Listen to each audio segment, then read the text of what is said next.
Petit 3, calcul de la longueur de l'hypoténuse.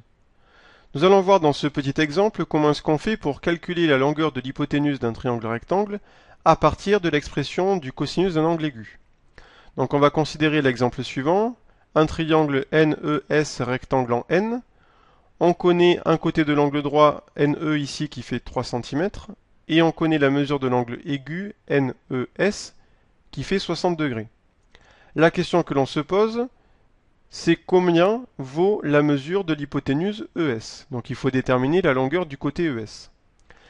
Au niveau de la rédaction, rien ne change, toujours trois parties. On sait que, or et donc.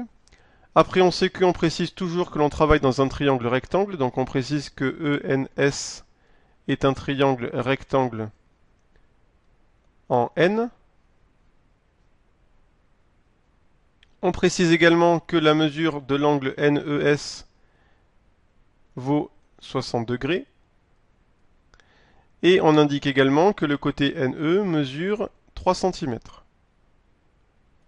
Après or, eh bien, on écrit la définition du cosinus. Donc on écrit que le cosinus de l'angle NES, eh bien, c'est égal au quotient du côté adjacent sur l'hypoténuse. L'hypoténuse, c'est ce que l'on cherche, c'est le côté ES. Le côté adjacent, c'est le côté EN. Ensuite, on remplace par les données, ce qui nous donne que le cosinus d'un angle de 60 degrés est égal à EN qui fait 3 cm sur ES. Quand on arrive ici, on reconnaît, comme dans la vidéo précédente pour calculer un côté de l'angle droit, que l'on peut rajouter des pointillés ici sous le cosinus de 60 degrés et un 1 pour que l'on ait une fraction. On a ainsi deux fractions qui sont égales. Pour déterminer ici la longueur du segment ES, il suffit donc d'effectuer un produit en croix. Donc cosinus de 60 degrés multiplié par ES. J'insiste bien sur le fait que c'est le cosinus de 60 degrés qui est multiplié par ES et non pas seulement le 60 degrés. Tout ça, c'est un seul bloc. Le cosinus et sa parenthèse, avec l'angle à l'intérieur, c'est indissociable. Donc c'est cosinus de 60 degrés fois ES qui est égal à 3 fois 1. Donc d'après l'égalité des produits en croix. Cosinus de l'angle de 60 degrés fois ES qui est égal à 3 fois 1.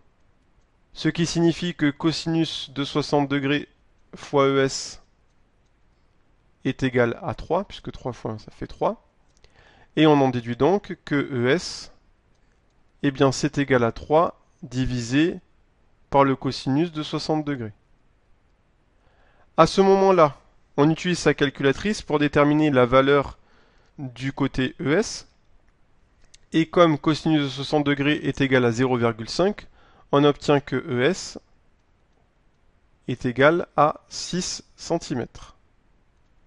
En conclusion, on peut dire que le côté ES, donc la longueur du segment ES, est de 6 cm.